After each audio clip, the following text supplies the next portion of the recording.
Our next topic is going to be really in Dr. Rod's wheelhouse, where we focus on big business leaders, and let's talk a little bit of economics. Now, I know you probably eyes rolling off like a boring. No. We're actually we're not going to talk about economics. We're actually going to talk about business, but there's going to be a real economic trend to this. Now, we couldn't go another episode without talking about cars. I tried. We did one episode without cars. Let's talk about cars again.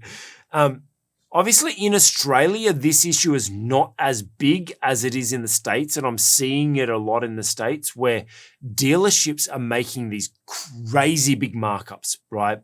So there's MSRP, which is just the recommended from the manufacturer, their recommended sales price. And because of the pandemic, because of chip shortage, because of all the inflation, because all whatever contributing factor you want to throw at it, there is a high demand. It is a seller's market for cars. I know that because when I left Australia, I owned a car for, I think I'd owned it for about 3 years. I owned a car, been driving it around, and then sold it for more than what I had actually bought it for, right? So praise God here, he gave me more money back and some, which is great. But it's gotten even worse now that the markup on cars is crazy. It's a seller's market. And because there's such a waiting line, such a long list such a big waiting list for people to buy cars, people are now buying cars and then selling those cars at a massive markup. They're flipping it. Or the dealers actually caught wind of this in the States. I know it's not happening as much in Australia. But instead of them only having a couple of $1,000 markup on it at the dealership, they're now putting $10,000, $20,000, $30,000. Even I've seen 100% markup from the dealer on a car that they've bought. Now, here's a question that I want to raise with you, Dr. Rod. Obviously, so the article that brought this to my attention is Ford kind of put the warning out to everyone, like, don't stop doing this markup. It's bad for our brand, and there will be repercussions for your dealership if you do this. You'll lose allocations, and there's all other things which we can discuss later. But I'm on the fence with this, Dr. Rod, and I want you to help me get to a point where I can understand this better. Because my business mind says, well, things are worth what the market is willing to buy it for. So if I put something up, if I set X price on something and people are willing to buy it, then that's smart business. It's also understanding that dealerships have had it hard for many years. They've had limited markups, and we know in Australia that most dealerships don't actually really make any money on selling a new car. They make it on the servicing and everything like that. So dealerships have been known for many years to have done it tough.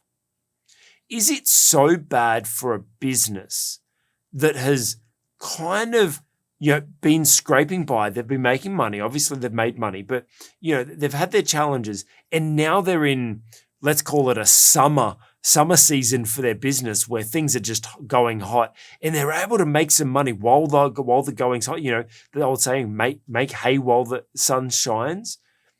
Is that so bad, or do we have as right as a business to kind of manage how much profits we make?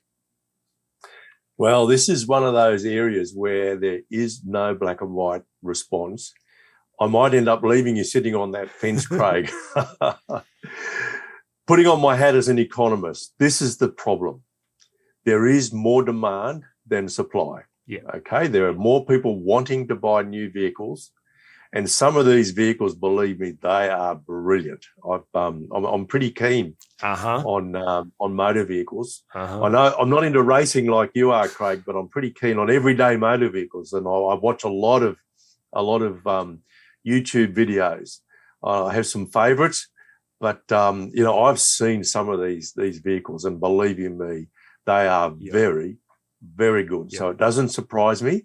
that a lot of people want to get their hands on them. Mm-hmm. But as you mentioned, there are all kinds of supply issues at the moment. Some of those are related to chips, and Ukraine, by the way, is a very large supplier of chips, and obviously their production has been greatly affected by the war since February of this year. They do the wiring harnesses. Ukraine are very big on the wiring harnesses. There are all these things going on, and transport issues with COVID and all kinds of things. So there are lots of reasons why we've got this mismatch between supply and demand for motor vehicles. Now, somehow or other, the market, what we call the market, has got to ration the available supply. Yeah. The motor vehicle manufacturers don't want the rationing mechanism to be the price. Mm. So, for example, they fear that might have repercussions further down the line, that people might say, well, you know what, I feel I got ripped off, so I'm never going to buy that brand again or whatever. So they've got that issue. Now, if they've made a strategic decision that we're not going to ration by price, they have to ration somehow. Yeah. All right. Now, if you're not rationing by price, generally speaking, you're going to ration by queuing. Yeah. As soon as you have a queue, there'll be people who want a queue jump. Yeah. And generally speaking, queue jumpers are the people who have got the money to pay a premium. And that's why dealers respond by increasing their markup. Because essentially what they're saying is, yes, we know there's a queue of people waiting in the line to get their hands on a motor vehicle. They see there are people who want to be queue jumpers. The signal of the queue jumpers is usually money, a fistful of dollars, if you like, dollar votes. Yep. And so they increase their markups. They capture the people who are willing to pay the premium. Now, if they don't, they observe another behavior, which in America is called flipping. In the case of things like concert tickets, it's called scalping, and most of us are familiar with it. What happens then is a person who's in the queue, they get their turn, but then they don't hold on to the product. In this case, they don't hold on to a motor vehicle, they sell it straight away. Mm. So they get to keep the excess profit that might otherwise have gone into the hands of the dealer. Now, it's really, really difficult to say who's correct, who's doing the right thing. We have a mismatch between supply and demand, and in normally operating markets, the price will rise in order to equate supply and demand. On the other hand, when there's an excess supply, and we've certainly experienced that in the past, the price will tend to fall. And that's, for example, why it is that motor vehicle manufacturers themselves have done it tough, and why dealers haven't been able to apply the kind of markup that they would like to make. So, look, it's very difficult for us to look at behaviour. As an economist, my strong preference is that we ration by price. Mm-hmm. Because that's a relatively, how should I say, we know that overall, generally, the market price delivers just outcomes. Now, I don't have time to go and explain all that, in our video. We just simply haven't got time. You've really got to do a whole course in economics. But essentially, I believe this to be true, that when markets are working well, a business it's impossible for a business to charge a price higher than that which provides them covering for their costs, plus a return to them for the entrepreneurial risk that they take, for their own time and effort, and for their own financial inputs into the business. In economics, that's what we call normal profit.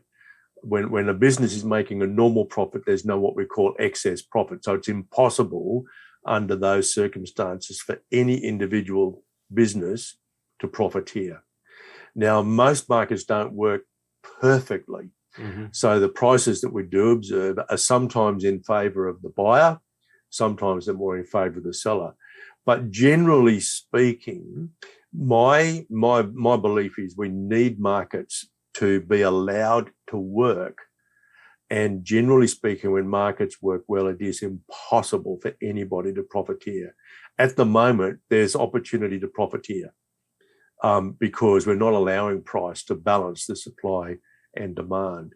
And look, one of the reasons why we've got this excess demand is not just because there are bottlenecks in supply, but governments through this pandemic period literally printed money. So there is money flooding our economies. Money is useless unless people spend it. Yeah. Right. And so what we observe in the motor vehicle market, we're observing in many, many other markets simultaneously.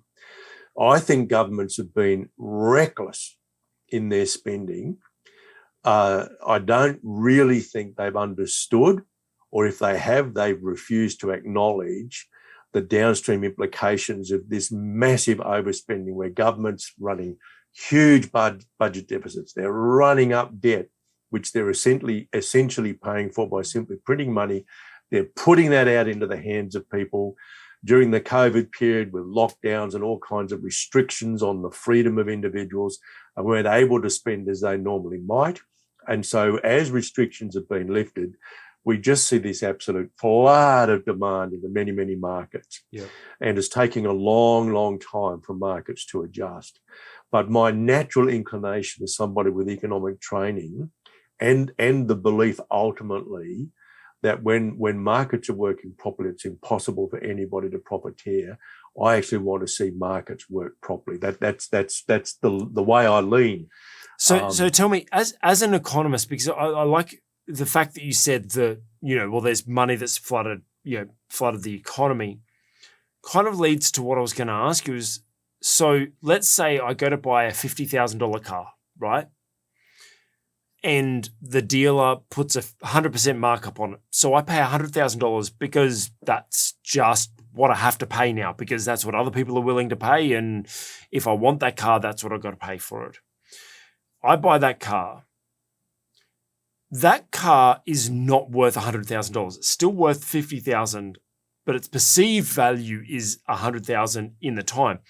In a year, in 2 years, whatever, that car, when there's more on the market and everything settles down, I'm still going to owe $100,000 on that car, but it still be worth 30 because of, it was originally 50 and decrease. How is that different from, the stories you hear of back in the Great Depression where people were using wheelbarrow fulls of money to go and buy a loaf of bread? That kind of thing. Prices just got. We could end up in a position like that. I don't think there has been enough printing of money for that to eventuate. But of course, we see in many, many nations now where inflation rates stabilised at around 2% or so, and they were stable at those levels for quite a long period of time. Suddenly now those inflation rates are 8 to 10%. We've certainly seen that in the United States. We've seen that here in Australia. It's happening in the United Kingdom. It's happening in many parts of Europe.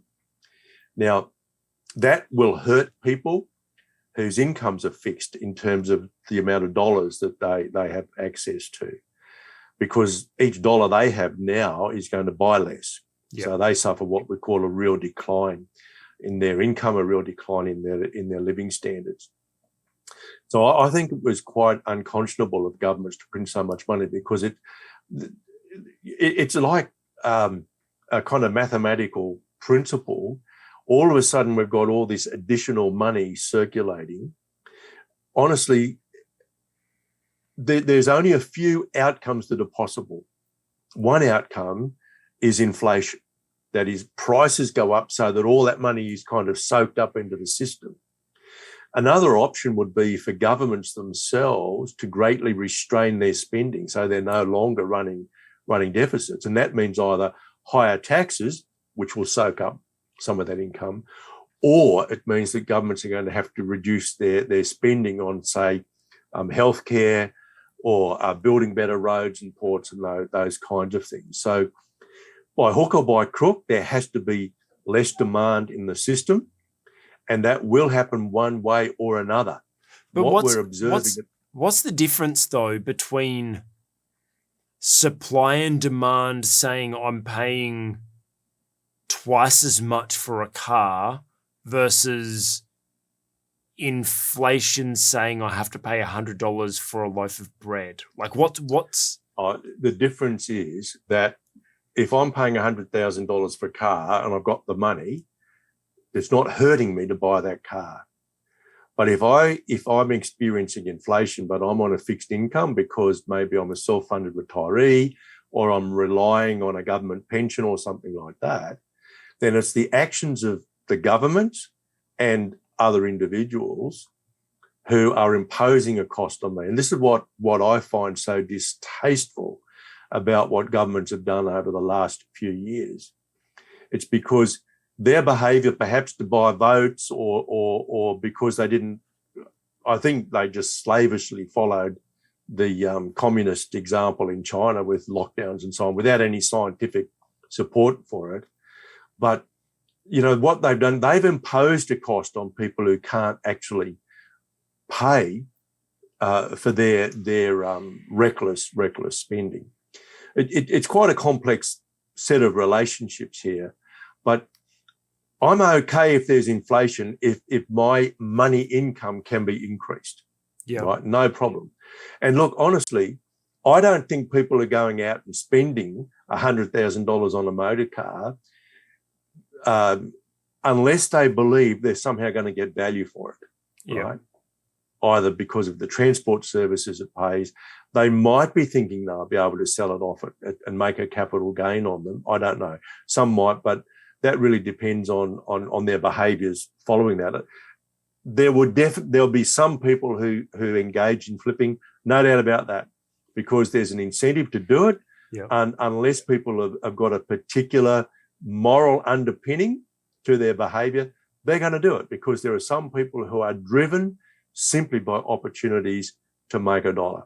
There'll be other people, however, who buy the motor vehicle and they hang on to it into the long term because they buy it not with an eye to making a profit on it, but they buy it because they want the transport services it provides or the safety in conveyancing or whatever. Yeah. But the people I feel for very, very much are those who are unable for whatever reason to actually increase the number of dollars that they have access to for spending. They are the ones who lose. So, and I think, sorry, you finish your thought. Yeah. Finish your thought. So that's why I'm so upset at what I observe in government behaviour. Yeah. Because politicians are spending dollars that either don't exist or they're somebody else's dollars. Either way, someone has to pay for it, and often it's not them. And I think that's a really unfortunate undermining of what democracy is all about. Yeah. So let's go back to talking about business leaders. As a business leader, how do I balance that the responsibility to take advantage of markets that are profiting, that are, you know, like you've got to run a profitable business. God's called us to run profitable businesses. There's you know, he didn't call us to business to fail at business, right? But what is how can we as business leaders make the right decision to take advantage of opportunities while balancing taking advantage of people? Well, we should never take advantage of people. Yeah. So an unbending principle that we have, we should never take advantage of people. As you know, I'm fairly heavily involved in a movement, you might call it, called Kingdom Initiatives. Yeah. And one of their unbending principles in business deals is the concept that all shall prosper. In other words, you do any kind of business deal, you're looking at ways to ensure that everybody who is either a party to that deal or will be influenced by that deal will end up prospering. And I think that's a really important principle, that as a business leader, as a decision maker in business, I should never be doing anything that will exploit other people. And I think the dilemma that motor vehicle producers are facing right now is exactly that dilemma, because they could easily deal with the rationing problem by raising their prices. Yeah. We've seen in some of the correspondence that's been, I guess, leaked to the public between motor vehicle manufacturers and their dealers. They're saying, look, we want to look to the long term here. We don't want to hurt people in the short term because ultimately it will hurt us. But I think looking at the way in which these letters are worded, there's also an element in there. They're saying, look, for ethical reasons, we don't want to ration this limited supply of motor vehicles based purely on price. Now, the only thing they can fall back on is queuing. Yeah. There's really no other way. And look, maybe that's the fairest way that we can approach it right now. Well, I think we're going back to what you originally said was markets will determine. That's what we should allow markets to determine. And I think it's really powerful in the fact that not only will the market determine what the price is, but also if it gets bad enough, you'll start seeing the market respond in other ways. Culture will change. Like, so for example, in America, a lot of the manufacturers are now buying back the dealerships because they're going to start selling directly to the consumer. Like Tesla have proven that is a viable option and everything like that. And so the market, and there's apps now that are being created to name and shame, manufacturer or dealerships that are being dirty as well. It's funny. It's not just the market will respond with how much it's willing to spend. It will also respond and shift things if it feels like things aren't right. And look, it happens, but the market itself, it's not an ethical thing because it's not a human being, right? It's if you like, the sum of transactions. So one of the things that really bothers me about not using price as the rationing mechanism is that when we use queuing, people do queue jump. One of the things we've observed in things like sales of concert tickets, where you get a big queue, rich people pay other people to stand in the queue for them. Yes. Yeah. All right. So it's really, really difficult to get around this problem. I know a lot of Christians hate the idea that the market should be allowed to rule. But see, my question then is, so how do you avoid the imperfections in every other system of rationing? Yeah. My natural inclination is to say, let's accept that markets do a lot of things pretty well. Yep. There are some things they don't do well, and that's when we need to consider whether or not some intervention on the part of government or charities, for that matter, might actually improve the outcomes.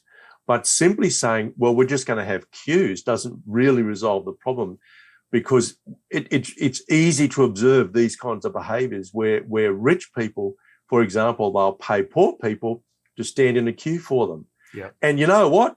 The rich people are happy because they're not standing in a queue. The poor people are happy because they're getting some money for something. Yeah. See, that's the thing. Like, the market will always respond. Like, it does. That's a business of itself. Someone is providing an additional service of their time and skill to stand in line. Yes. That's business. That's the market, So, yeah. I prefer transparency. Yes. We know that in wartime, for example, when there's rationing, what we call black markets develop. Yeah. And again, the black market facilitates those with privilege. Yeah. And I know we don't like the idea that, the rich kind of get everything. But I think at the end of the day, it is better for us, do what the Bible says. Let markets happen, right? Yeah. And I think there's plenty of evidence to support what we would call market capitalism in the Bible. I prefer to call it biblical economics. But you see, the Bible essentially says, let as it were, private ownership and the market determine the balance between supply and demand. However, we all have a direct responsibility to look after the poor, not the indolent, not the lazy, not the indolent, but the poor, the orphans, the widows, the sojourners, people who, for reasons other than indolence, are suffering from poverty, right? Yeah. We need to do that when we're dealing with whole nations. We need to do that when we're dealing with individuals. I don't think it's good enough for us as Christians to tut and say, this is not a good situation. We need to take responsibility for the poor ourselves. Yeah. So yes, as a Christian, I need to do this. And I think markets are very powerful tools, and I think there's a strong biblical case to be made for allowing freedom in the economic sphere. But it cannot be freedom without concern for the poor.